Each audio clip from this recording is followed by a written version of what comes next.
Salut à Bon, tous. bon timing, Kanto, t'as des choses à nous Merci. dire? Ça va, Merci, Kanto? merci. J'ai beaucoup de choses à vous dire. Ça va, on est mourant, mais on est là. Des choses à nous montrer aussi.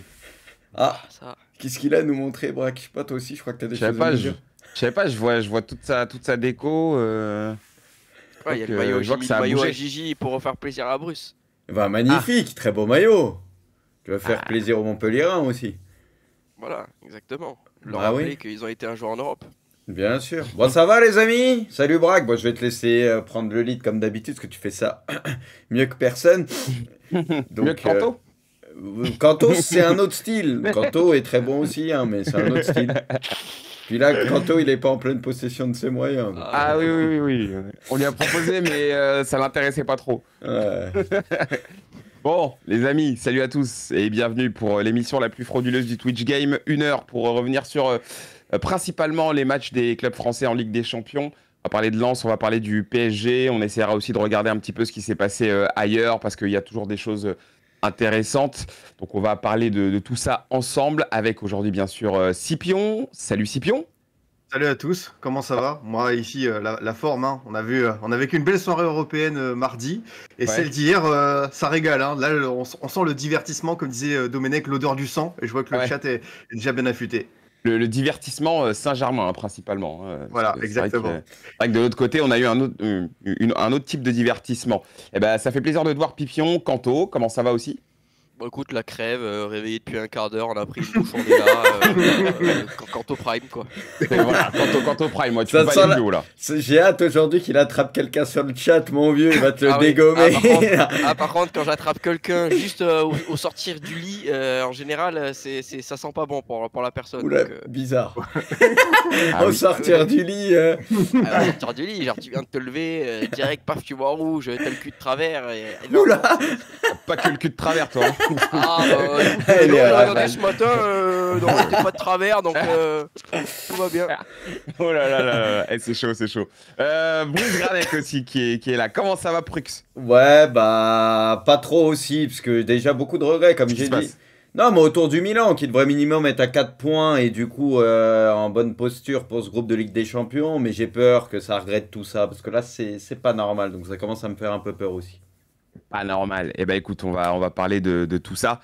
Messieurs, juste avant de commencer, comme d'habitude, la tradition, on remercie Winamax de nous accompagner pour ces émissions, pour toutes ces émissions, hein, même celles en remote. Donc merci à nos amis qui sont là avec ce fameux bonus de bienvenue que vous connaissez désormais par cœur. Votre premier dépôt sur le site winamax.fr ou sur l'application qui est doublée en pari gratuit. Vous déposez 100 euros. Vous avez 100 euros en plus pour parier. Et FreeBet, bien entendu, avec le code ORGE10, vous avez un bonus supplémentaire de 10 euros.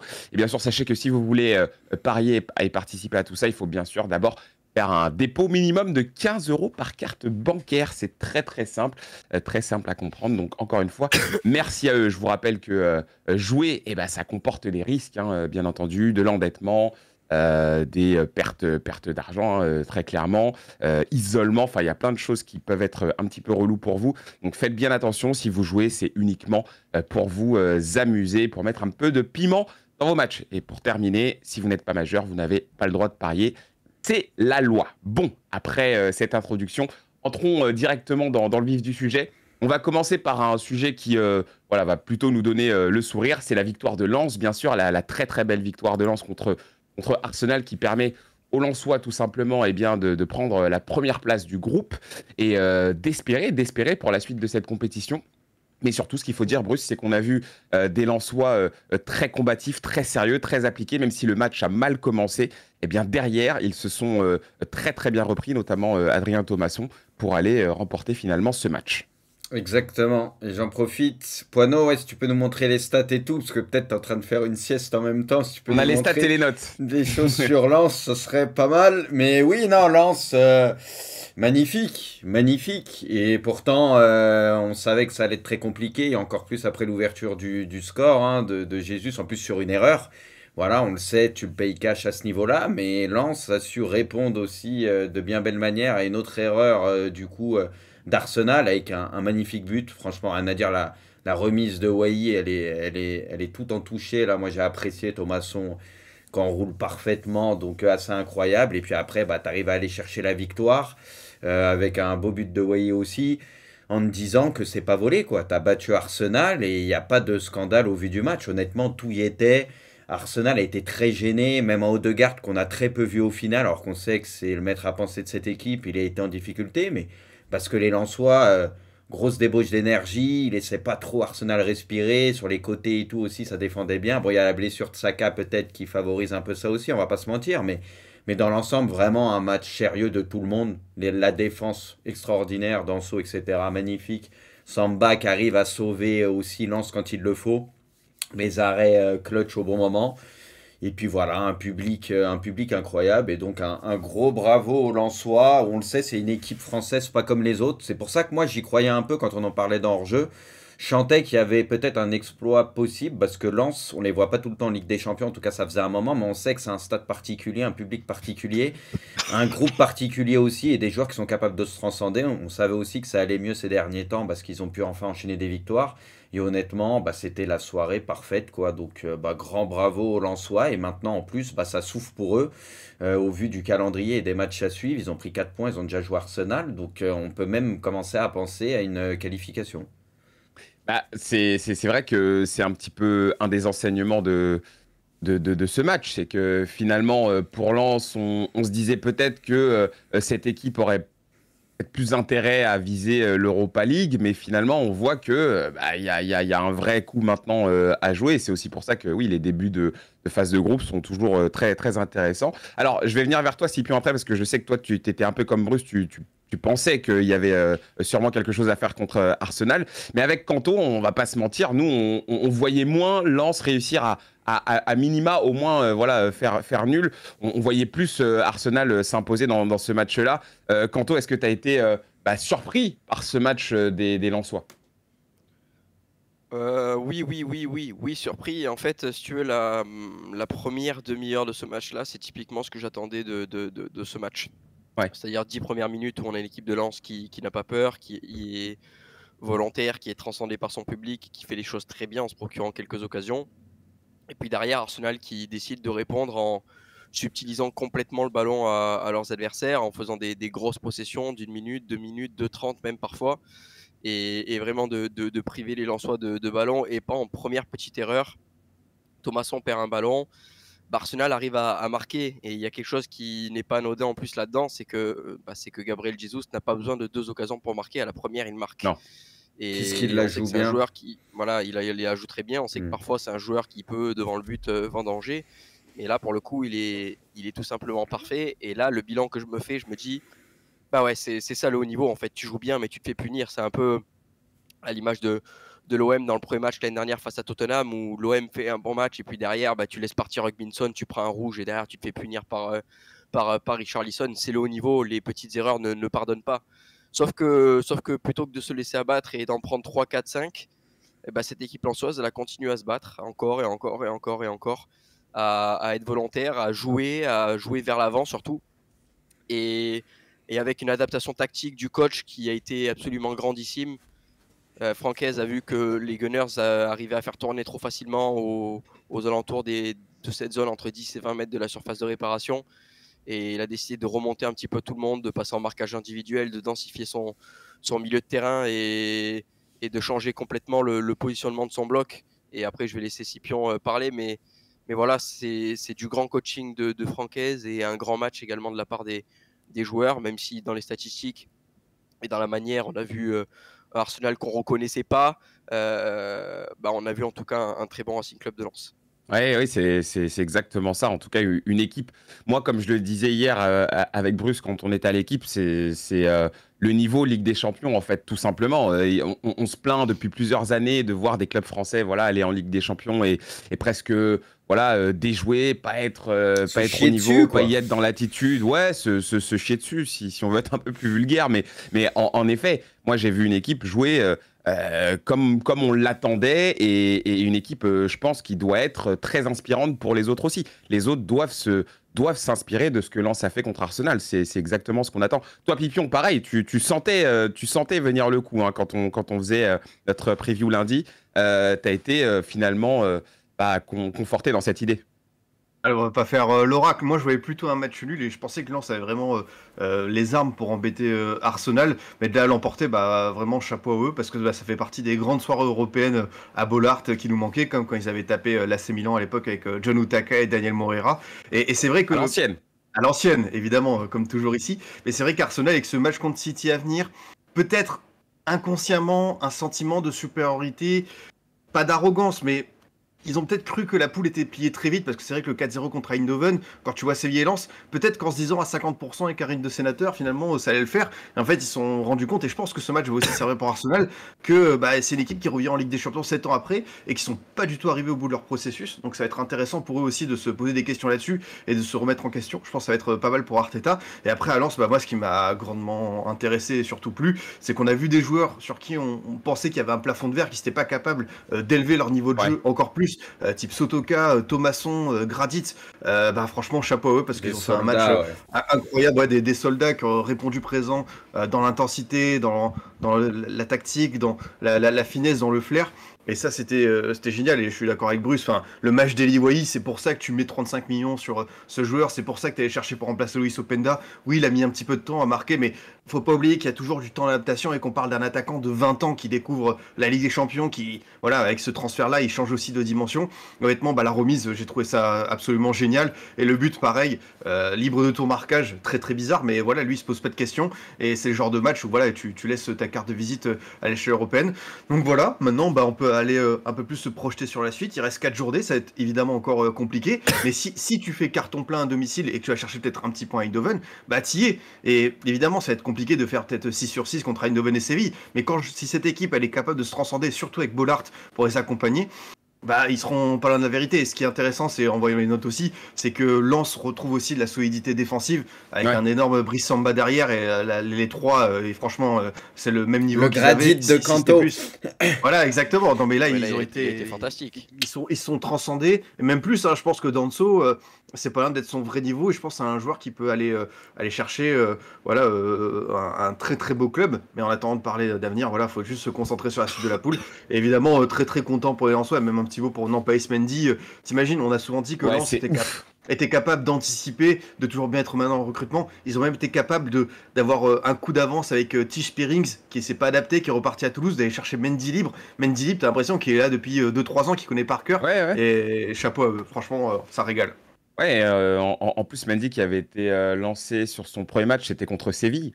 C'est ça. Et d'entrée de jeu, bah, il avait quand même plutôt répondu présent. Et là oui, il a été lui aussi assez énorme hein, dans ce match. Donc, en effet, ça, c'est quand même une des très, très bonnes nouvelles pour le RC Lens.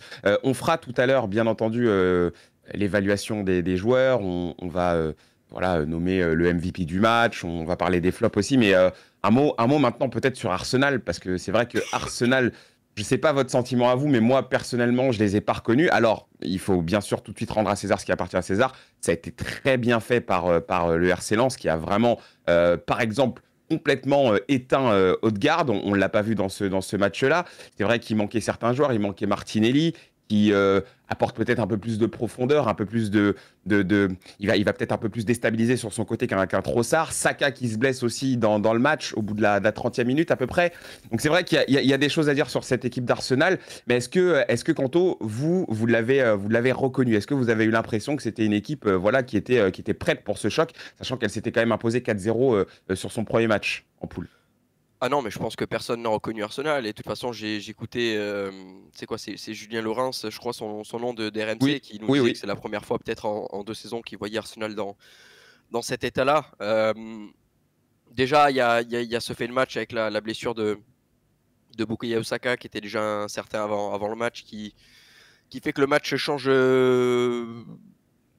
assez rapidement de tendance, dans la mesure où il y avait cette possession qui pouvait paraître un peu stérile par moment, comme j'ai dit tout à l'heure, à 10-20 mètres de la surface de réparation, en passant par le milieu de terrain avec Odegaard à en mettre à jouer, avec l'aide de Declan Rice et le repositionnement dans l'axe par moment d'Alexander Zinchenko, et avec ses possibilités d'essayer de trouver des différences avec Trossard sur un côté qui n'a absolument rien réussi, en première mi-temps en tout cas, Bukayo Saka qui s'est blessé et qui a été remplacé par un Fabio Vieira qui, comme le dirait Zach Nani, a fait un match vraiment yaourt nature.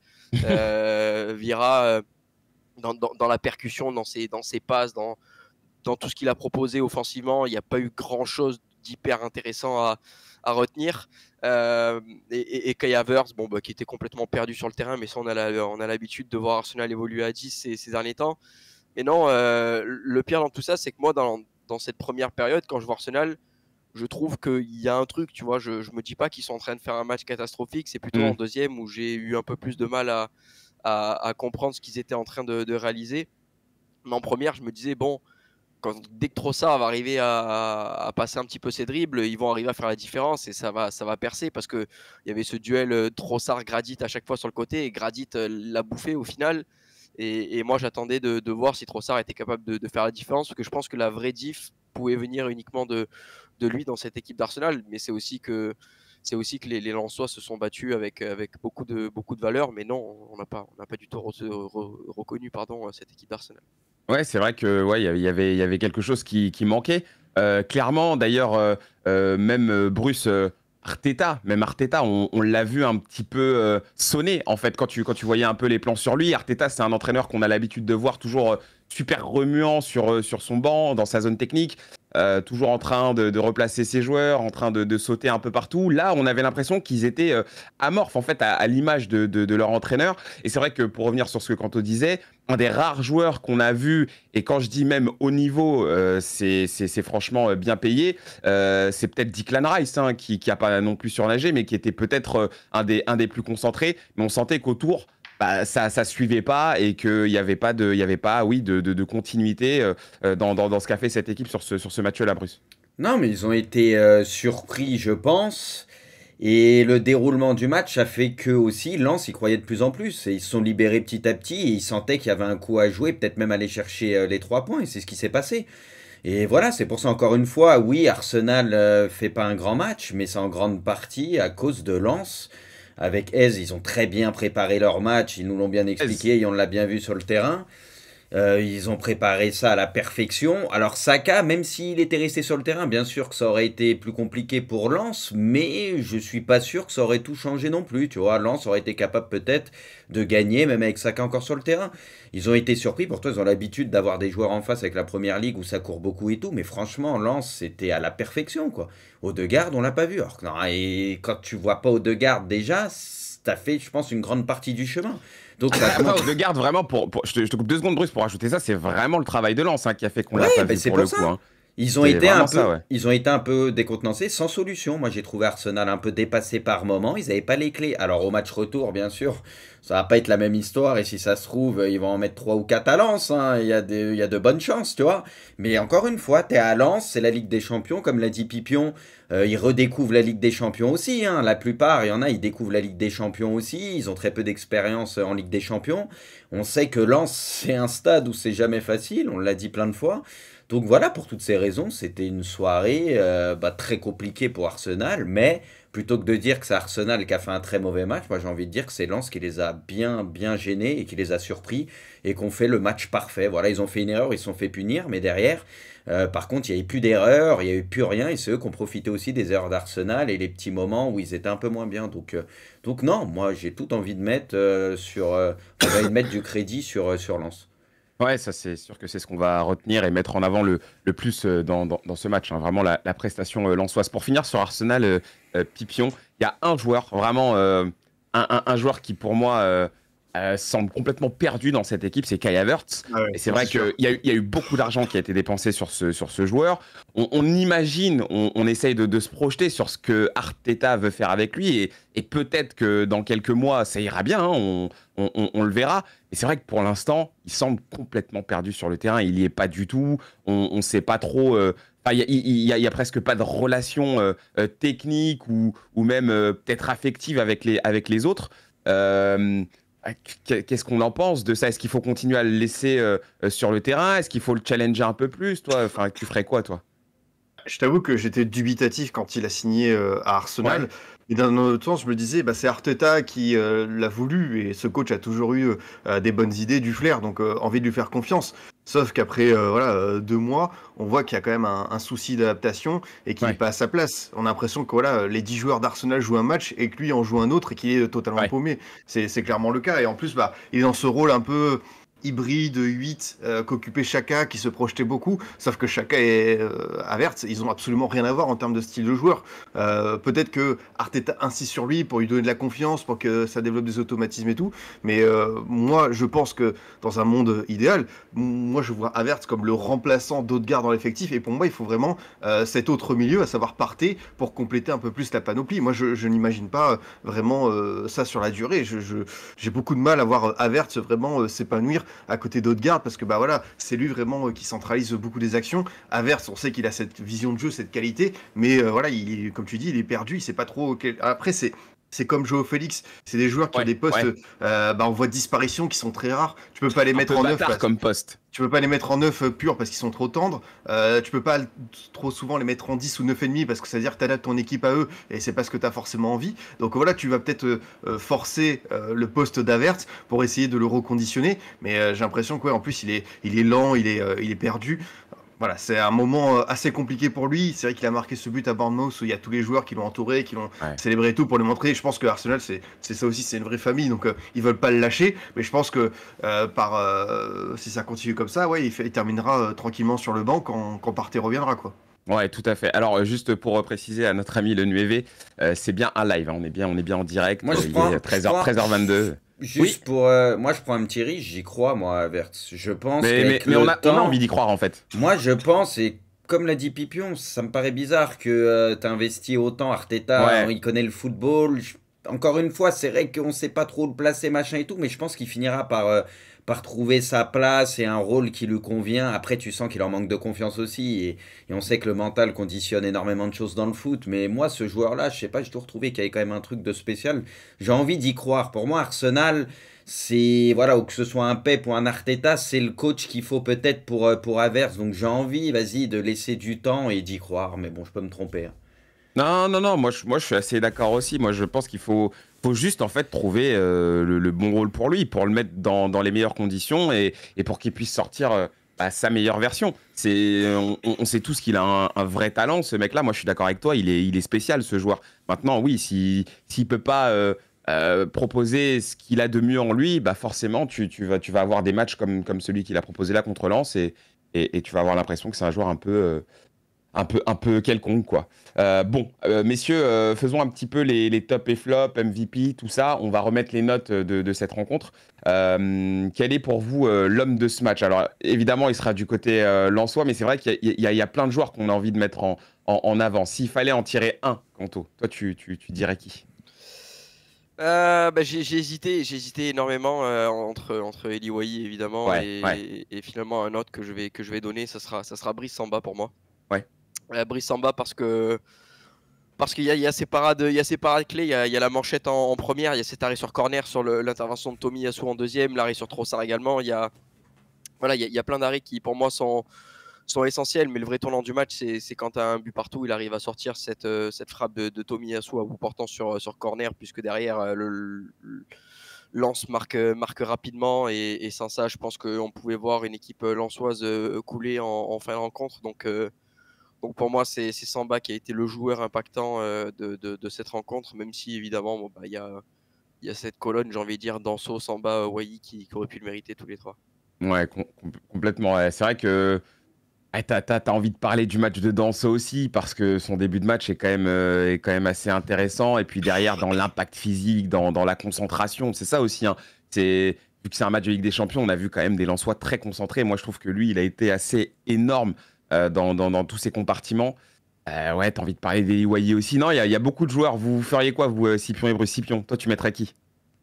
Je vais mettre Wahi parce que quand même c'est ce que tu demandes à un attaquant en Ligue des Champions, d'être très efficace. Il a été par la passe, il a été par son but et voilà, il n'a pas touché énormément de ballons, mais comme je le répète, attaquant de 20 ans qui doit digérer un gros transfert, qui en plus a aussi une belle aventure avec l'équipe de France Espoir dirigée par Thierry Henry. Donc il y a beaucoup de choses qui se passent en même temps pour lui. Ça se voit qu'il a été très frustré de ne pas encore avoir marqué ce but à Strasbourg, le lance, et là totalement cette performance va lui servir grandement pour la suite et ça fait plaisir. Et petit mot aussi, on n'a pas parlé, mais Thomasson se rattraper après cette erreur. Il aurait pu sombrer, ouais. Il aurait pu sombrer et faire sombrer tout le monde avec lui. Honnêtement, le but et puis son match aussi a été très intéressant dans l'application par la suite. Ouais, on peut le citer aussi. Bruce, toi, tu choisirais qui? Ah bah ils ont tout dit. Après Tu moi vas aller vas-y. sur Danso, toi. Non, la vérité, l'ensemble. Parce que pour moi, c'est un énorme match de tout le monde. Ça part du coach, les supporters Je et t'ai demandé tout. un MVP, hein. Non, Pas demandé un top. pour moi, c'est un ensemble. Parce que sans cet ensemble, l'exploit aurait pas pu être possible. Donc pour moi, c'est un Heureusement que tu ensemble. travailles pas à l'UFA parce que tu aurais dû donner 11 trophées sinon. Mais non mais pour moi, là, c'est à part. On le verra pas tous les matchs de Ligue des Champions, un exploit comme ça, tu vois, contre un Arsenal comme ça. Donc voilà, pour moi, ils m'ont bluffé. Je m'attendais à quelque chose, mais ils m'ont encore plus surpris, tu vois. Donc non, sinon, si je dois en sortir un, je dirais Wai, parce que voilà, être décisif, etc., deux fois, match de Ligue des Champions quand t'es jeune, voilà, c'est le facteur X. Mais pour moi, encore une fois, l'ensemble a été incroyable. C'est pour ça que c'est dur de dégager un joueur. Tu vois, quand tu vois les Sotoka, les Frankowski, tous, c'est des soldats, le boulot qu'ils ont fait, c'est la défense extraordinaire. Donc voilà, tu sais, je trouve c'est réducteur de sortir un joueur de ce match-là de Lens, parce que franchement, ils ont été incroyables. Moi, ouais, tirer de ce match Kevin Danso quand même, parce que ils m'ont tous impressionné aussi, hein, y a pas de problème là-dessus. C'est vrai que lui, je l'ai vu à un niveau, j'avais l'impression ouais, de voir un défenseur, je sais pas quoi, je dirais pas une légende, hein, mais je veux dire, je voyais il peut aller à vraiment le l'étage patron, supérieur, lui. Voilà, je voyais le patron et j'ai l'impression qu'en fait, lui aussi emmenait les autres, tu vois, lui aussi par sa...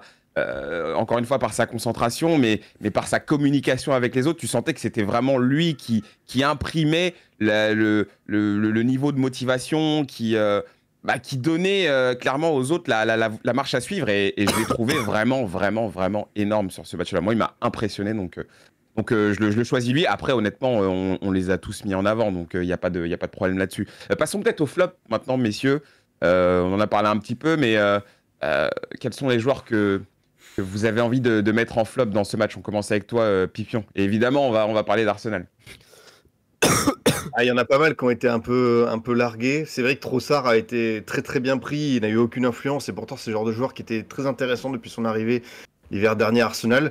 Je pense que dans le débat des gardiens, peut-être qu'Arteta s'est un peu trop précipité en écartant Ramsdale. C'est un bon débat, ça. Je peux comprendre l'idée du jeu au pied de Raya et tout, mais Ramsdale, pour moi, apportait quand même une sécurité essentielle à cette équipe. Et je suis pas sûr du timing. Donc peut-être que ça aurait été mieux de faire un peu plus tard. Peut-être qu'il va coûter. Non, si je veux dire un joueur où que je me disais, on a déjà fait le débat sur l'inverse, mais pour moi, c'est le genre de match où Trossard, normalement, doit être bien plus performant, doit être décisif. Et il a jamais su sortir vraiment du marquage du traquenard lensois. Moi, j'ai détesté, comme ils le disent sur le chat, le match de Tomiyasu, et ça aussi, c'est une question à se poser. Pourquoi Ben White n'a pas commencé ce match, hein, ça, c'est aussi un débat. Oui, Kanto. Il a le ballon qui lui brûle les pieds, quoi, Tomiyasu. On sent que, oui. En fait, physiquement, il est là parce qu'il est capable de faire les efforts et de les répéter. Le problème, c'est que dès qu'il écarte sur son côté, il propose des solutions, donc ça, bravo pour ça. Mais dès qu'il a un ballon, il est pas du tout à l'aise techniquement. Il est à la rue complet. Il est souvent en retard sur ses interventions. C'est un joueur qui, pour moi, a du coffre, mais qui n'a tout simplement pas le niveau pour effectuer le football que pratique Arsenal, ni plus ni moins. Ouais, ça, c'est tes joueurs, ça. C'est qui ton flop à toi?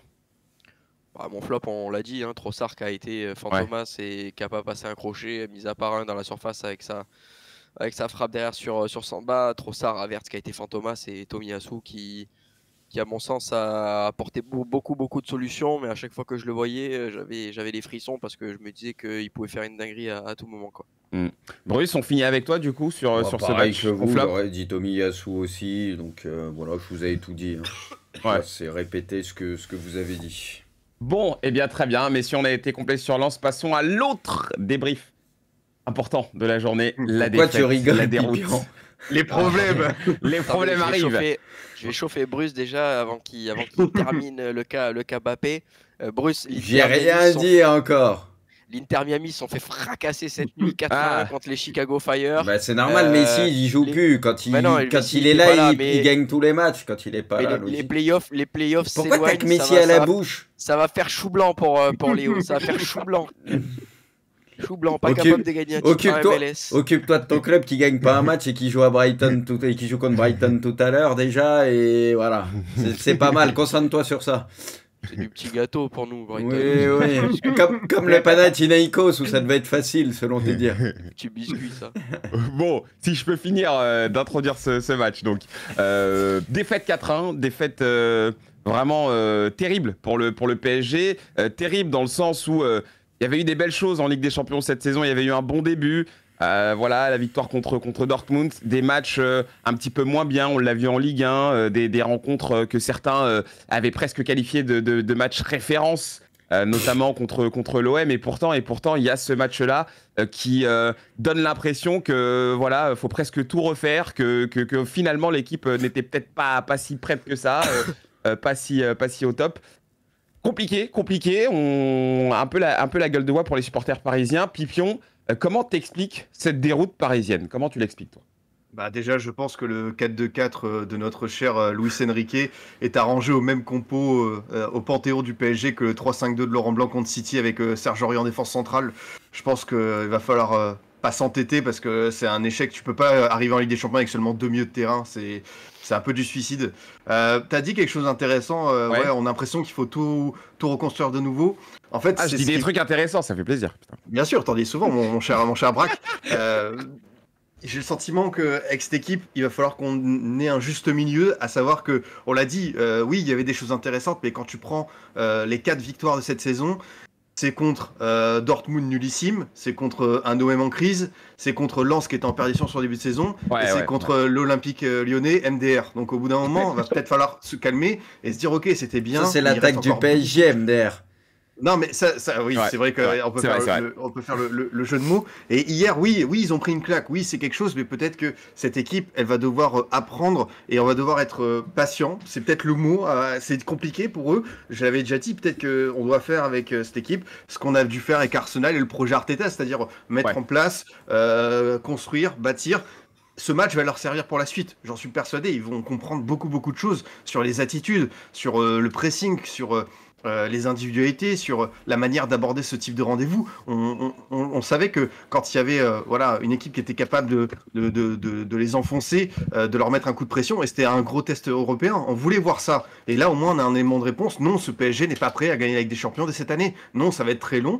Il y a un déficit de créativité, on le savait, par les départs de certains. Mais en même temps, je suis pas sûr que hier, si tu mettais, je vais mettre les pieds dans le plat, si tu mettais Neymar, Messi et Verratti sur ce genre de configuration, tu l'emportais. C'est juste qu'il faut revoir beaucoup de bases. Moi, avant de laisser Bruce parler d'Mbappé, moi je vais juste dire un mot là-dessus. Mais pourquoi vous me chauffez tous sur Mbappé? Parler d'Mbappé, il n'a pas parlé du match, parler d'Mbappé. Ah ouais, moi vous me chauffez. J'avoue. C'est le PSG dans son entièreté, les gars. Vous êtes anti-Mbappé ou quoi? Moi j'aime bien, j'adore le joueur, il a été monstrueux, Coupe du Monde, tout ça, etc. Mais cette version playmaker, c'est même pas le fait de faire... Ouais, Pipion, t'es en train de dire que c'est pas un playmaker d'exception, on m'a pourtant... Mais moi je suis d'accord avec... Moi on m'a pourtant promis contre nature, et juré que c'était un mélange de Pelé, Messi et Cristiano Ronaldo. Alors déjà, la personne qui t'a dit ça, je sais pas où est-ce qu'elle est, il faudra que tu la mettes sur le plateau d'hors-jeu parce que ça peut être un immense divertissement. Et moi, je prends, ça peut m'intéresser aussi.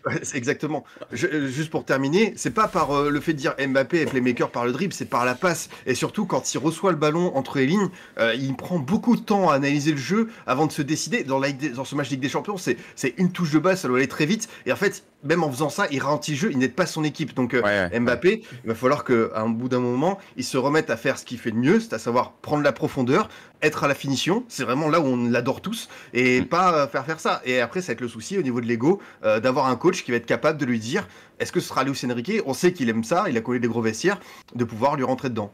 Ouais, non, mais c'est vrai que ça, on l'a vu. Notamment, moi, j'ai une image en tête, moi, qui me hante depuis hier. C'est ce ballon qui reçoit limite dans le rond central et il rate son contrôle complètement. Là, oui. Et derrière, après, il lâche le truc. Et il lâche le truc, ouais. Le ballon, il a 1 mètre de lui. Il est 1 mètre de lui, Braque. Mais oui. Franchement, t'as pas le droit. Enfin, tu dois au moins tenter quelque chose. Là, c'est vraiment... En plus, dans le niveau de l'attitude, il est un peu détestable, faut le dire. Ah oui, non, mais moi cette action-là, vraiment, depuis hier, je la revois en boucle dans ma tête et je me dis, mais qu'est-ce qui se passe, en fait? Qu'est-ce qui s'est passé avec lui? Et pour comparer... À un moment donné, pareil, t'as Gonzalo Ramos qui perd le ballon parce qu'il rate sa passe. Derrière, il s'arrache pour essayer d'aller la récupérer et d'essayer de faire remonter. D'ailleurs, ce qui est drôle, c'est que derrière, ils reperdent le ballon encore. Ce qui te dit à quel point les mecs, hier, ils étaient complètement à côté de la plaque. Mais en effet, il y a peut-être un problème en ce moment avec Mbappé. Alors, je ne sais pas si c'est dans son utilisation, je ne sais pas si c'est par rapport à lui-même, parce qu'on entend comme quoi, oui, il serait peut-être pas à 100% en ce moment. Tu lis même des trucs comme quoi il jouerait blessé. Enfin, moi, je ne vais pas commencer à faire le tri de tout ça. Mbappé, à chaque fois qu'il fait un mauvais match, j'entends 10 trucs pour justifier ses mots. Mais la vérité, je ne l'ai jamais entendu faire un mauvais match sans qu'il y ait des excuses derrière. Vraiment. Il n'y a pas d'excuses. Hein. Moi, je redis, hier, son match, il est scandaleux. Je l'ai tweeté aussi, je l'ai dit. Il faut savoir être juste. Hier, son match est pas bon. Maintenant, il faut essayer de comprendre aussi parce que ce joueur-là est quand même particulier. C'est un joueur qui est à part. Donc forcément, quand un joueur de ce niveau-là, dont on connaît les qualités, dont on connaît les capacités, te propose ce match-là, bah, tu te poses les questions, tu essaies de comprendre pourquoi ce mec-là n'est pas à son meilleur niveau et pourquoi il fait ce match-là. Tu vois, je pense qu'il n'y a pas juste c'est qu'un sprinter, c'est que ci, c'est que ça. Non, moi j'essaie de comprendre parce que c'est le meilleur joueur de cette équipe et il faut comprendre pourquoi il n'a pas été à ce niveau-là. Mais on en reparlera après de Mbappé, je pense, dans l'évaluation des joueurs. Bruce, toi, comment t'expliques cette déroute du PSG, toi? Non, mais déjà, il y a la compo de base où il n'y a rien qui va. Je pense que personne s'est dit que c'était une bonne compo pour aller à Newcastle. Enfin, je pense que personne s'est dit ça va être incroyable d'aligner 4 joueurs offensifs comme ça avec un milieu de terrain aussi pauvre. Enfin, je pense que personne s'est dit que c'était une bonne idée. Donc déjà, à partir de la compo, moi perso, je me suis dit, Luis Enrique, il est ravagé, quoi. Sincèrement, moi, je le sentais pas. C'est vrai. Alors de là à ce qui est quasi un non-match et de prendre aussi cher, peut-être pas. Mais honnêtement, je la sentais pas du tout, cette histoire. Parce que Ugarte, on en a vu du très bon hier, c'est pas son meilleur match, mais pour moi, il n'est pas aidé. Zaïre Emery, lui, a peut-être un peu surnagé, etc. Mais comment, contre un milieu de terrain à Newcastle, avec le rythme qu'ils peuvent imposer, on connaît les clubs anglais, dans un stade comme ça, avec du Guimarães, du Tonali, etc., comment tu peux mettre un milieu de terrain aussi pauvre et te dire ça peut bien se passer? Moi perso je comprends pas. Donc oui, les joueurs etc, on voit qu'il y a certaines carences au niveau de la créativité défensivement. Malheureusement Marquinhos, qui je trouve faisait un vrai bon début de saison, j'avais l'impression qu'on le retrouvait. Là tu revois le Marquinhos en mode Ligue des Champions dans des matchs compliqués, bah, qui va paniquer et ça va le pousser à la faute, donc malheureusement. Mais pour moi, il met pas ses joueurs dans les meilleures dispositions. Alors tu t'attendais à cette compo avec un choix soit Kolo Muani, soit Ramos devant, mais au moins 3 milieux de terrain avec Vitinha en plus. Donc pour moi, il y a une erreur déjà de base au niveau de la compo. Je pense que le PSG aurait quand même perdu, ça aurait été trop compliqué pour eux. Mais au moins, tu te donnais des raisons d'espérer un peu plus et d'être un minimum équilibré peut-être, au moins un peu plus, tu vois. Là, le truc pour moi, c'est qu'il y a une erreur de casting dès le début. Donc voilà, et puis après, les joueurs, bah, on a vu qu'il y avait pas mal de limites et de réserves à ce PSG-là. Encore une fois, je veux bien qu'on ait viré tous les créatifs, etc. Mais il y a des gens qui sont en train de découvrir aujourd'hui que le PSG manque de créativité dans les derniers mètres. On le savait dès le début. Je veux dire, quand tu vires les plus créatifs et des joueurs comme Neymar, Messi, machin, il y a un tri à faire, tout n'a pas été bon avec eux, ce que tu veux, pas de souci. Mais tu pouvais peut-être en garder un dans le lot, ou en tout cas essayer de le remplacer d'une manière ou d'une autre par quelqu'un de très créatif. Tu l'as pas fait. Donc tu as une limite là-dessus. Pour le moment, les recrues, c'est décevant. Et on sait que dans les 30 derniers mètres et tout, c'est pas tout le temps la folie. Donc voilà, tu as beaucoup de carences. Et puis en face, tu avais une équipe de Newcastle qui a repris confiance, et on l'a vu, et tu vois le volume de course, etc. Au bout d'un moment, il n'y a pas de secret. Hein. Une équipe plus équilibrée, volume de course incroyable, dans les duels, etc. Bah, ils ont mangé le PSG, et ils étaient meilleurs à tous les niveaux. Et puis après, bah, il y a des joueurs qui ont bien sûr perdu le fil. Après, Mbappé, en général, quand c'est des matchs très compliqués, tu vois, où il peut pas faire parler sa vitesse que tu veux, on sait que c'est où les mecs le regardent pas, lui sortent dessus, etc.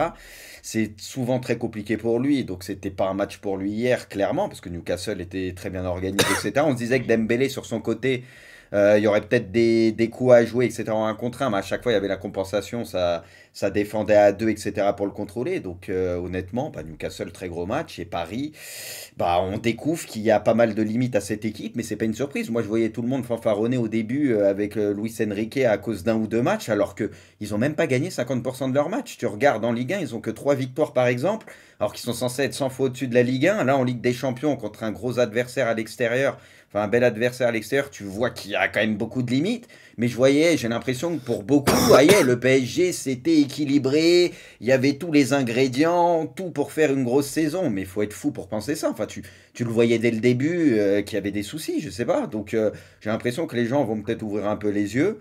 Après, la bonne nouvelle pour eux, ils passeront très certainement en cette phase de poule, parce que le Milan fait le con pour le moment et est incapable de mettre un but. Je pense que le PSG passera cette poule, mais difficilement, quoi. Et après les poules, comme prévu, ça fera pas long feu après les poules, quoi. Voilà. Mais moi, quand tu dis fanfaronner, je pense que ce que tu appelles fanfaronner, c'est surtout comment dire, le fait que certains se réjouissent de voir que ce PSG a changé. Alors, pas positivement ou négativement, mais que ce PSG a changé de vision, de politique, de système, de schéma, de coach. En fait, il y a beaucoup de choses qui ont changé. Et je pense que c'est ça qui fait que les gens sont heureux. Et je pense que ces gens-là sont prêts à accepter qu'il y ait des choses qui se passent mal cette saison, pour que ça se passe mieux derrière. Mais oui, mais quand tu construis quelque chose, tu peux pas avoir que des réussites. Il y a forcément des échecs quand tu construis un truc. Donc, j'avoue que oui, je me mets un peu dans le lot. Mais moi, personnellement, je me suis absolument pas enflammé dans cette saison. Je sais très bien qu'il y a eu ce match à Lorient au début. Je parle des gens en général. J'ai l'impression qu'il y a une enflammade sur il se passe quelque chose, c'est équilibré, ça presse haut, ça joue au ballon, machin. Je vois pas la créativité devant et les combinaisons depuis le début de saison quasiment, à part l'OM où c'était à part. Je veux dire, je vois pas grand chose sur le terrain qui se passe personnellement. Non, mais c'est juste que en fait, tu sais que c'est comme l'a dit Pipion. Ça va prendre du temps, en fait. Ça va forcément prendre du temps. Et moi, cette défaite-là, elle fait mal parce qu'en fait, le score, il est dur à encaisser parce que le scénario, parce que la proposition des joueurs, ce qu'on a vu hier, c'est assez dur. Mais en fait, il faut être prêt à ce que ça puisse arriver, peut-être même un peu plus souvent que ce qu'on avait l'habitude. On avait l'habitude que le PSG déroule ses poules en Ligue des Champions. Là, ce sera peut-être un peu plus compliqué. Donc, ouais, moi, je suis pas forcément convaincu que tout le monde, justement, que tous les supporters du PSG, ou même les observateurs, aient été convaincus par ce qu'ils ont vu depuis le début de la saison, à l'heure où on se parle. Je pense pas. Mais c'est vrai que tu vois, par rapport au match d'hier, qu'il y a encore beaucoup de choses à travailler. Alors, on va passer la parole à Kanto, après on parlera des joueurs. Il n'y a pas assez de talent de manière générale. Ça, on verra bien. Non, mais pour espérer gagner la Ligue des Champions, qui est l'objectif du PSG depuis X années, on sait très bien... mais là, pas cette année, Bruce. Cette année, oui, je pense pas que tu puisses gagner la Ligue des Champions cette année, je pense pas. Dès le début, cet effectif est très limité, il faut être honnête. Je veux dire, quand tu regardes le milieu de terrain, et même quand tu regardes l'attaque, je veux bien, parce que c'est des joueurs français, etc. Et je te dis pas qu'il n'y a pas des bons joueurs, tu vois. Mais quand on compare à ce qui se fait de mieux en Europe parmi les joueurs offensifs, etc., et qui ont beaucoup de vécu en Ligue des Champions, et pareil, les milieux expérimentés, des meilleures équipes, les milieux de terrain et tout, je veux dire, quand tu compares le PSG aujourd'hui à ces équipes-là, il y a quand même une sacrée différence, faut être honnête. J'ai l'impression que les gens n'avaient pas mesuré ça, ils pensaient qu'en signant Kolo Muani, Dembélé, etc., ça allait être un truc de malade mental. C'est pour ça qu'il fallait être un peu réservé un minimum, c'est juste ça, c'est l'enflammade en fait le problème. Plutôt que de laisser progresser, c'est que j'ai l'impression que le PSG était sur la très bonne voie, etc. Et on voit que, voilà, ils ne seront pas toujours comme ça. Et bien sûr qu'il y aura peut-être des améliorations, mais ils resteront pour moi, à mon sens, limités. L'effectif n'est pas au niveau pour prétendre à beaucoup plus, quoi. Kanto, alors c'est vrai qu'il y a deux choses qu'on a envie de tirer de ce match-là. C'est bien sûr, déjà, premièrement, le déchet, la prestation des joueurs qui vraiment sont passés complètement à côté, mais aussi ce 4-2-4. C'est vrai qu'il faut en reparler. Une compo que Luis Enrique a assumé en fin de match, en interview d'après-match. Il disait je pensais que c'était le meilleur schéma à mettre en place et je le pense toujours. Il a même dédouané ses joueurs. Il a dit que l'attitude de ses joueurs, elle était là, elle était bonne. Oui. Est-ce que toi, tu es d'accord avec lui et clairement, est-ce que cette compo a complètement tué le PSG? Oui, l'attitude était bonne. T'en prends 4 à Newcastle. Je pense qu'il faut continuer dans cette voie-là pour arriver à progresser. Il a raison, Luis Enrique. Il n'est pas du tout en train de se voiler la face. C'est vrai qu'à part Zaïre Emery et quelques autres joueurs, Hernandez, peut-être Barcola, éventuellement Dembélé, pour ceux qui lui omettent un petit peu ses déchets, oui, l'attitude a été excellente. Je pense qu'on s'est régalé hier à avoir ce Marquinhos-là, ne pas du tout avoir peur, avoir ce Kylian Mbappé qui a été très précieux dans le jeu. Avoir Randal Kolo Muani qui lui aussi a apporté beaucoup à cette équipe du PSG. Donc oui, non, il faut continuer en ce sens-là, je pense, et qu'il a raison, Luis Enrique, et que partir en 4-2-4 avec une compo ultra offensive, avec des mecs qui se connaissent pas et qui sont pas brillants depuis des semaines à l'extérieur, face à une équipe comme Newcastle qui a qui a un milieu de terrain déjà incroyable et qui peut te faire mal à tout moment, je pense que c'était peut-être pas le truc le plus intelligent que j'ai vu. C'est de la même trempe que des changements de Guardiola en Champions League à la dernière minute, ou Laurent Blanc qui te fout une compo qu'il a jamais utilisée de sa vie comme ça dans un match à élimination directe en Ligue des Champions. Voilà, c'était pas le truc le plus adapté, je pense, à cette équipe de Newcastle. Moi, là où je suis déçu pour cette équipe du PSG, c'est que pardon, c'est que je les voyais capables de, comme je l'ai dit dans Hors-jeu lundi, je les voyais capables de se mettre au niveau lorsqu'ils en auraient besoin. Et pour moi, c'était pas très grave s'il y avait des petits échecs en championnat, des matchs comme Clermont où il se passe pas grand-chose. Parce que derrière, contre Dortmund, ils avaient montré qu'ils étaient capables sur un match de montrer qu'ils étaient vraiment le PSG. Le problème, c'est que là, ils n'ont pas réitéré ça. Donc moi, je veux bien plaider l'erreur de parcours, mais j'y crois pas une seule seconde. Je pense juste que, en fait, le bilan, il est très simple. C'est que malgré que ce soit un projet qui dure depuis une dizaine d'années, là, on vient d'entamer un nouveau cycle et ce PSG-là est bien moins fort et qu'il va falloir laisser à ce PSG-là le temps de se construire et que le PSG n'est plus une grande équipe d'Europe, tout simplement. C'est un peu le bilan que je fais. Ça a déjà été une grande équipe, Kanto. Non, mais moi, non, mais ça a quand même été une équipe que personne ne voulait jouer en Europe. Mais je fais un peu volte-face par rapport à ce que j'ai dit lundi. En fait, lundi, j'étais encore persuadé que cette équipe était capable d'accélérer lorsqu'elle le souhaitait. Et là, aujourd'hui, je me pose la question si, en fait, ce PSG-là n'est pas en reconstruction au point que ce PSG-là, aujourd'hui, ne fait pas partie des 4, 5, 6 meilleures équipes d'Europe, tout simplement. Donc, quand je dis n'est pas un grand d'Europe, je ne suis pas en train de dire que c'est devenu une équipe de district. Mais ce que je veux dire, c'est que le PSG, pour moi, était considéré comme une des 3-4 meilleures équipes d'Europe depuis quelques années, ce qui n'est plus le cas aujourd'hui, je pense. Et du coup, j'attends de voir maintenant le prochain véritable rendez-vous pour savoir si c'était un faux pas ou si le PSG est en reconstruction et le PSG n'est tout simplement pas au niveau des grandes équipes européennes. C'est la vérité. Alors pour ceux qui ont suivi l'émission de lundi, c'est pas du tout un discours anti-parisien que je suis en train de sortir, parce que justement lundi, je les ai défendus en étant persuadé qu'ils étaient capables de fournir des prestations de très haute volée lorsqu'ils le décidaient et que c'était un peu sur commande avec cette équipe-là. Aujourd'hui, le match d'hier a tout remis en question de mon côté et je me demande si c'était un faux pas, mais malheureusement, je pense que non. Alors, tout remettre en question, oui, c'est vrai que même moi, je disais tout à l'heure qu'il faut que limite, ça te donne l'impression qu'il faut tout refaire. C'est vrai qu'aujourd'hui, les mots sont un peu forts, mais il y a ce match, ouais, ce match contre Newcastle, il sonne en fait. Ce match te sonne, il te laisse un goût un peu amer. Et même si, oui, on n'était pas forcément ultra convaincus depuis le début de la saison, parce qu'il y a des choses qui te laissaient porter à croire que le PSG n'était pas au top. Quand même, cette défaite, elle fait mal. Elle fait vraiment mal et il y a de quoi être un peu, même peut-être un peu inquiet. Si on fait l'évaluation des joueurs, Pipion, quels sont les joueurs qui pour toi sont le plus passés à côté de leur match, ouais. Il y en a un paquet là, hein. Franchement, ça va être tendu. Après, il y a un symbole qu'il faut c'est Marquinhos forcément, hein. C'est ce moment où le PSG fait une erreur et après c'est la débandade, plus rien ne se passe. Et c'est comme on a pu voir avec Donnarumma contre le Real, comme le fameux PSG United avec Buffon et Kerrer. Quand cette équipe fait une erreur, après, eux, contrairement à Thomasson, tout le monde s'effondre. Et franchement, quand t'es capitaine, que tu fais cette relance comme ça, c'est pas possible. Alors, je veux bien qu'il y ait du manque de solutions, qui prennent un truc, mais personne lui en a voulu d'envoyer une immense sacoche et que Dan Burn le remporte de la tête, tu vois. On s'en fout. Là, à ce niveau-là, en Ligue des Champions, c'est pas possible. En plus, c'est un joueur qui est là, qui est associé au PSG et à ses échecs et humiliations depuis nombreuses années en Europe. Donc voilà, ça commence par lui. Après, évidemment, moi je mettrais lui sur le podium. Et Mbappé, c'est pas possible de faire un match comme ça quand tu es normalement le numéro 1, le leader incontesté de cette équipe, que tu assumes les responsabilités et qu'en plus derrière tu vas pas répondre aux questions en conférence de presse, tout ça, parce que c'est bien de dire voilà, je vais être le numéro 1, mais il faut aussi derrière pouvoir assumer et expliquer pourquoi est-ce qu'il veut jouer comme ça. Ce serait intéressant de lui demander son avis.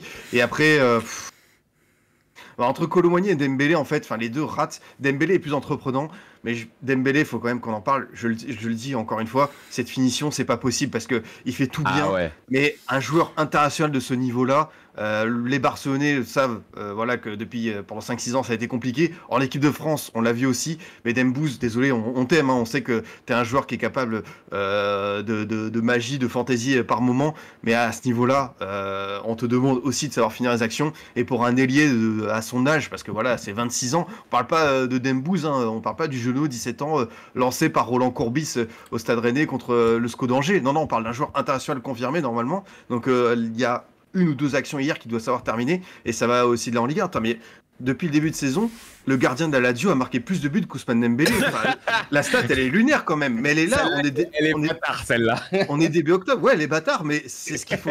Il faut le dire. Au bout d'un moment, c'est pas normal que Dembélé, dans un PSG qui est dominant, certes qui est pas parfait, mais n'ait pas su marquer un seul but. C'est pas grave. On dira à la fin de saison, Pipion, comme j'avais dit au début sur mes trucs hors jeu, on dira qu'il a fait une grande saison parce qu'il va faire des petits ponts, il va mettre un beau but de temps en temps. Il aura des stats, il sera en double 5 à la fin de saison. On dira il a fait une énorme saison. Donc voilà, je mettrai les 3 qui m'ont le plus déçu hier, Marquinhos, Kix et Dembouz.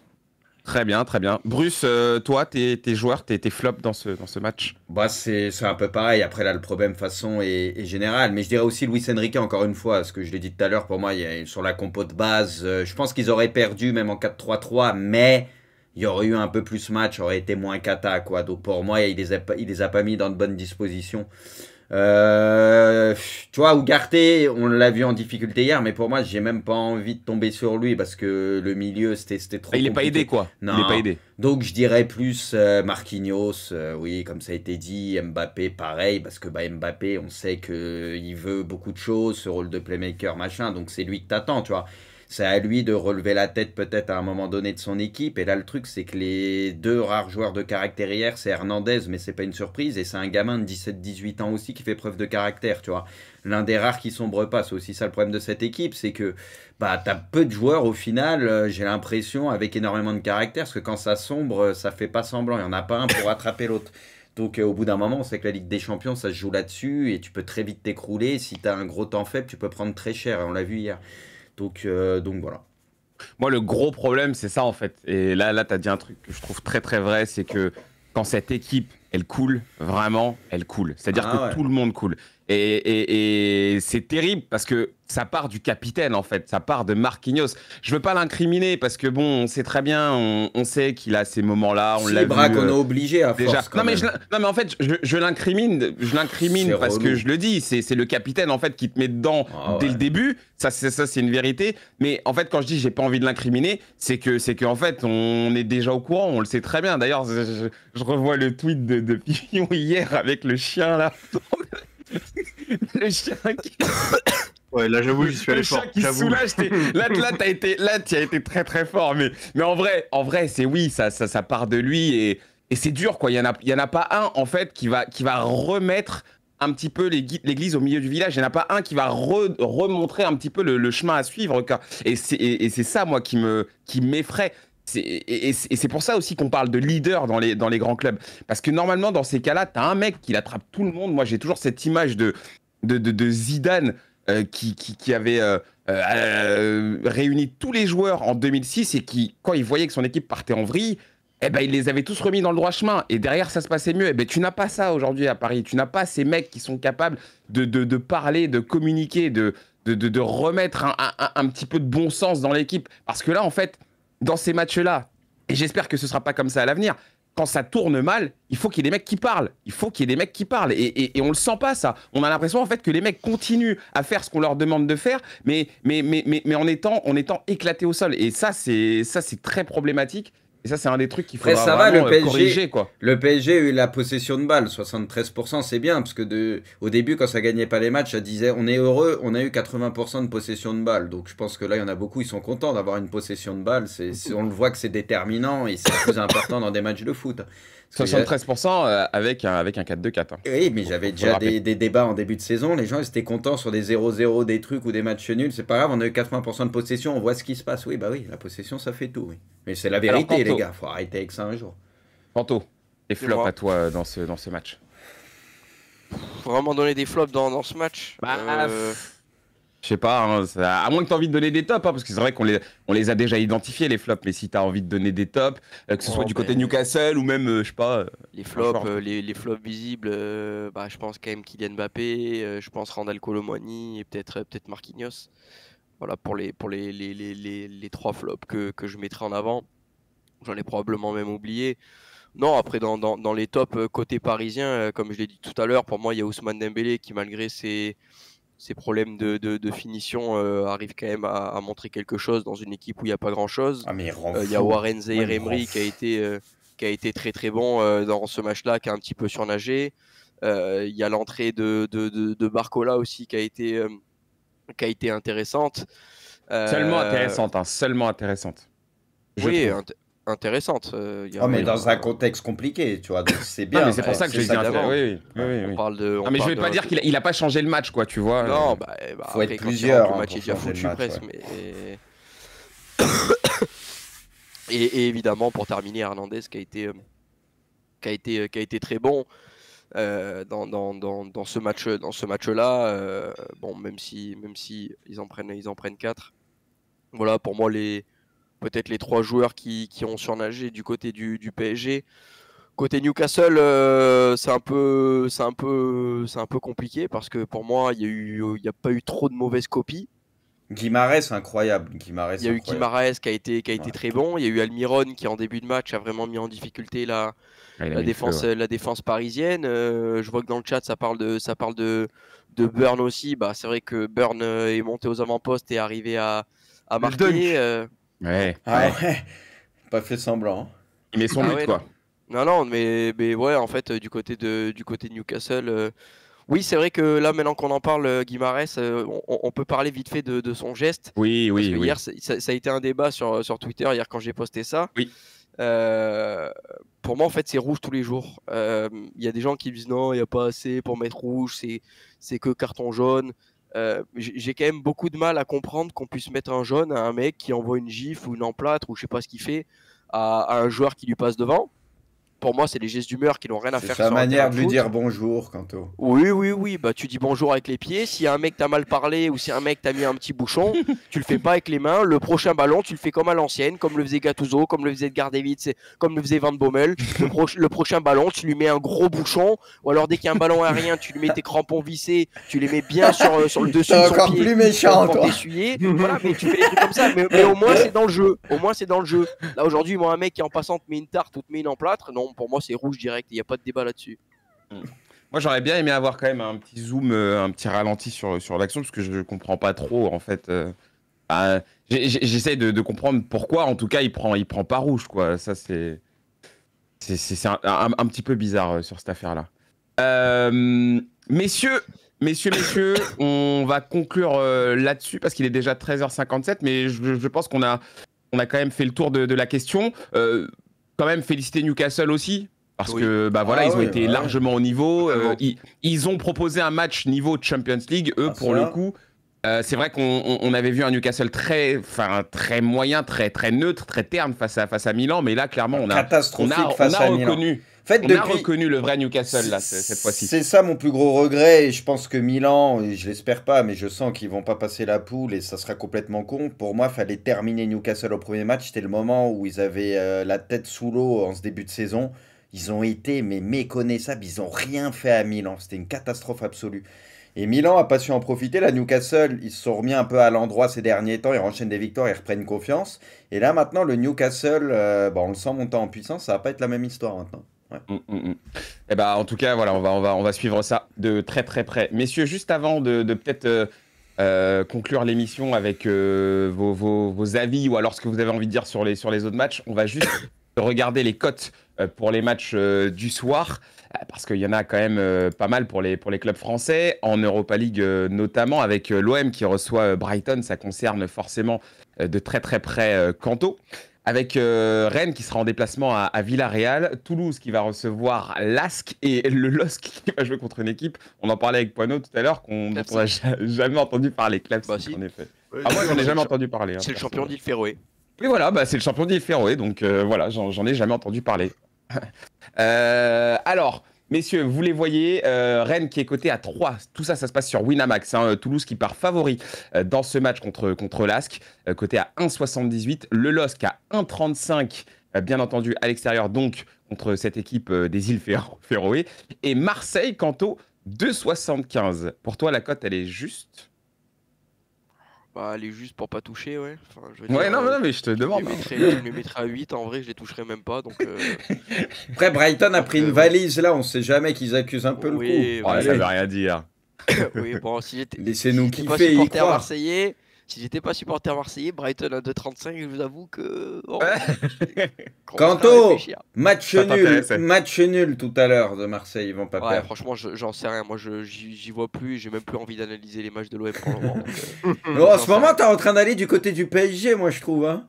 Non, non. Ah, non, pas tu du les tout. défends, tu les... Non, non, bien, pas du tout. Ouais, il aime bien de le plus en PSG. plus, il est Sur en le train terrain, de... sur le terrain, sur le bordel. Pour les entraîneurs, c'est le bordel. Dans la Il y a un direction, c'est le change-team bordel. qui arrive. Les supporters, c'est le bordel. Et c'est bon, laissez-moi tranquille. Laisse-moi. Il y a le biathlon qui reprend bientôt. Voilà, tranquille.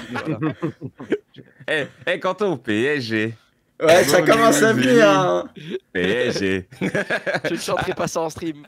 Les caméras, donc il va pas me suivre, mais croyez-moi qu'il la connaît très très bien cette chanson. Ah, je l'ai entendu. Ouais. Oui, tu confirmes, Maurice, tu Ouais, confirmes. Alors, messieurs, pour terminer cette émission, Pipion, on va commencer avec toi. Qu'est-ce que tu retiens de cette deuxième journée de phase de groupe? Quelque chose que tu as envie de mettre en avant? Un coup de cœur, un flop? Dis-nous tout et on fera le tour avec chacun. C'est dur parce qu'il y a beaucoup de matchs à analyser. Allez, Mais on peut pas faire tout en une heure, hein, tu le sais. Allez, je vais faire 2 joueurs en focus. Alvarez, parce que c'est quand Haaland a un coup de moins bien, il y a un autre cyborg dont on parle pas beaucoup. Enfin, si on en parle, mais qui lui est en train de prendre une dimension cette saison qui me plaît énormément avec un but magnifique et qui prend ses responsabilités, qui est un joueur extrêmement intelligent sur le front de l'attaque. L'autre joueur que je veux mettre en avant, c'est évidemment Jude Bellingham. Ça, au moins, ça va permettre d'arrêter le débat. Jude, il met que des tapines. Alors déjà, oui, il met des tapines, mais il est bien placé parce qu'il a un très bon sens de l'anticipation des placements sur les actions pour faire les matchs. Ça sert toujours. Et là, évidemment, il fait un rush solitaire totalement génial. C'est le joueur qui, pour moi, au-dessus du lot sur ce début de saison. Il fait la passe D à Vigny aussi, en plus. Voilà, exactement. La passe D, il lâche des extérieurs contre Riona. Il est vraiment fou furieux. Matistel aussi, toujours aussi décisif. Enfin, ça fait plaisir. Voilà, j'en place une autre. Et après, le flop, Manchester United, hein, ce qui se passe là-bas, c'est pas normal. Même quand t'as recruté, vous voyez, tu sais de quoi je parlais, mon cher Braco. Bah oui. Mais même quand le tu 8e club de Braque. Même quand tu recrutes un attaquant comme Højlund qui marque un doublé, qui commence à prendre ses marques et est assez intéressant, bah tu sombres parce que il y a Onana qui est toujours pas dans le coup, parce que défensivement tu fais n'importe quoi, tu sais pas tenir un score et ça va commencer à devenir de plus en plus invivable pour Ten Hag. Voilà, 0 points sur 6. Moi je vous avais dit, Galatasaray qui élimine United, c'est au-delà de la hype du mercato. Oui, voilà. Là on est dedans, on est bien. Et moi j'avais dit Ten Hag viré avant la fin de phase de poule. Voilà. C'est vrai. Ouais, non mais on est une émission qui analyse le foot ou pas? On est des connaisseurs. Ça dit jamais de conneries ici. Voilà, ouais, évidemment. Non, on se trompe jamais, on se trompe rarement en tout cas. On est tous très éclairés. Et on regarde, Braque, il a dit que le Real passerait pas les poules de LDC, c'est très bien parti. Attention, il reste le moment où je me trompe, moi, c'est quand je 4 journées. Non, c'est vrai, il reste 4 journées. Non, mais gars, au-delà de ça, il y a Sacha Boé, latéral droit, qui peut avoir son mot à dire dans quelques années, même très vite en équipe de France. S'il continue comme ça peut être vraiment bien chouette. Et ouais, United, ça va être de plus en plus compliqué pour ce cher Ten Hag. Merci d'avoir fait aussi court, Pipi. On peut toujours compter sur toi. Tu nous montres ta cuisine, toi. Ouais, j'avoue. Parce que ma chérie qui est en train de prendre un truc derrière, c'est pour ça que je voulais pas la montrer, mais ça sent super bon alors qu'elle est en train de faire de la courge et que c'est dégueulasse. Du coup, je sais pas, c'est bizarre. Quand tu faisais les émissions dans ta cave, là, tu tournais pas la caméra. Hein. Il y avait personne derrière moi et dans la cave, il n'y avait pas à voir ma meuf ou ma daronne qui allait passer derrière. Hein. Ah si, une fois il avait tourné, on avait vu des pigeons et tout. C'était des faisans, ouais. Ouais, des faisans. Bref. Bruce, qu'est-ce que tu retiens de cette deuxième journée, toi? Ouais, Pipion, en vrai, il a tout dit sur Bellingham, tout ça. Donc voilà. Manchester catastrophique. Ah, peut-être. Ça me fait mal de le dire, mais en ce moment, je les encense pas mal parce que je sais être objectif. Mais peut-être l'Inter et Thuram, qui fait un très très bon début de saison. Moi, personnellement, j'avais des doutes, je le reconnais, sur Thuram. Et honnêtement, il s'entend super bien avec Lautaro. Il peut être à la passe, à la finition. On sait que Lautaro, il a fait 2 poteaux, il n'était pas en réussite. Et lui, il vient mettre son petit but. Donc, en tout cas, il fait une très bonne paire avec Lautaro. Les deux sont complémentaires. Et agréablement surpris par son début de saison avec l'Inter. Ok, très bien. Koundé aussi, c'est vrai, il y a le Barça Koundé, le retour qu'il fait à un moment. Mais Koundé, il fait un très très bon début de saison. Oui, mais le retour qu'il fait, c'est assez lunaire. Franchement, en ce moment, il est vraiment bon, Koundé. Et c'est des gamins, ils disaient de parler de Yamal sur le chat, laissez-le, les gars. J'avoue, lui, il a dû se passer sa soirée à boire du smecta, lui, c'est sûr. Ouais. Kanto moi, ça serait plutôt des remontadas. Puisqu'on a eu 2 remontadas en 2 jours, on a eu l'Union Berlin et à chaque fois dans des matchs de 18h45, l'Union Berlin qui est mené 2-0 face à Braga et au final Braga a pas lâché et il s'impose finalement 3-2 et puis hier cette équipe du Shakhtar, on en a parlé un petit peu Braque avant le match où moi je voyais le Shakhtar gagner et que d'ailleurs la cote était à 4,30 donc c'était vraiment un truc qui m'intéressait et le Shakhtar s'est retrouvé mené très rapidement en plus dans ce match là, je crois 3 minutes de jeu ils prennent un pion. Une demi-heure, ils perdent 2-0 et finalement ils vont s'imposer 3-2 à l'extérieur avec une équipe qui en championnat n'est plus aussi dominatrice qu'avant, avec un effectif qui est largement réduit par rapport à la guerre en Ukraine. C'est quand même très fort d'arriver de gagner des matchs incroyable. Et le scénario du match en plus, hein. Waouh. Ouais, surtout, c'est un scénario à l'expérience, j'ai envie de te dire. C'est un scénario typique LDC, une équipe qui a l'XP, une équipe qui n'en a pas. Et peu importe les joueurs que tu mets sur le terrain, ce scénario-là, il va toujours aller dans le sens du Shakhtar et jamais pour Antwerp. Et juste, vrai, pour préciser, parce qu'il y en a, ils disent, et Lens Arsenal, les gars, c'est quoi que vous n'avez pas compris par autrement de ce qu'on a parlé avant? On en a parlé pendant 30 minutes. On a dit les autres choses. Vous suivez l'émission ou c'est comment? C'est possible de parler un petit peu de Newcastle PSG. Ouais, on va en reparler aussi. Et moi, juste, je trouve qu'il a pas fait un trop bon match, donc voilà, je sais pas ce que vous en pensez. Pipion, on en a parlé un peu avant, mais la dimension qu'est en train de prendre Alvarez, parce qu'on sait qu'il est De Bruyne et tout, il a beaucoup plus de temps, mais il est tellement fort, il sait tellement tout faire, son enroulé. Enfin, il est extraordinaire ce joueur, et on l'a vu déjà à la Coupe du Monde et tout, et même à City, malgré le peu de temps de jeu qu'il avait. Mais là, franchement, c'est juste un truc de malade. Et le chat fait bien de le souligner, Doku aussi, qui marque de plus en plus de points ces derniers temps, qui est décisif et qui est bon. Donc ça fait plaisir aussi pour lui. Et en tout cas, City, encore une fois, offensivement, bon, il y a de quoi faire. Parce que même quand tu as un Haaland est un peu moins décisif, quand tu as Alvarez comme ça, c'est sympa aussi. Le petit Lewis, ça va être sympathique également. Qui? Moi, si je peux juste conclure sur ça, sur la review. Oui. Un petit mot quand même pour l'Atlético là, qui a failli revivre ce qu'ils ont vécu sur la première journée. Sur la fin, enfin quand je dis failli, vous me comprenez hein, bien sûr, hein, ça a été une fin de match de folie, le gardien qui monte encore une fois, mais surtout en placer une pour Morata qui fait un très très bon début de saison. Moi c'est un joueur que j'ai toujours aimé personnellement. Le Real peut en parler. Ouais, complètement. Et franchement, je suis assez content pour lui. Et c'est vrai que l'Atlético, ils arrivent à gagner ce match. Et encore une fois, grâce à lui. Donc, j'avais juste envie d'en placer une petite pour ce joueur. Et l'autre chose que je voulais dire, c'est Manchester United, ça commence à devenir très, très grave. Et honnêtement, je pense encore une fois que Erik ten Hag doit commencer à regarder sa boîte mail parce que je crois que ça va pas tarder à tomber. À mon avis, d'ici 1 ou 2 matchs, à moyen qu'il soit plus l'entraîneur de United parce que franchement, cette déconvenue, encore une fois, c'est vraiment pas normal.